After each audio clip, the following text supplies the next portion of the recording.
What's up, people? It's Jagilsdorf. I just wanted to say what's up. It's Wednesday, and I had a question for you.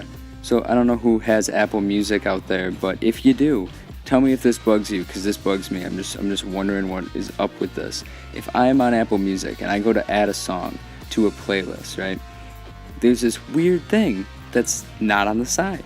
That alphabet sort that they have everywhere else it's just not on the side. Like, why? Why is it not there? It just seems so easy. I have so many playlists. I got some weird playlists on here, okay? And it'd be so easy to sort them if I just had that little scroll bar on the side.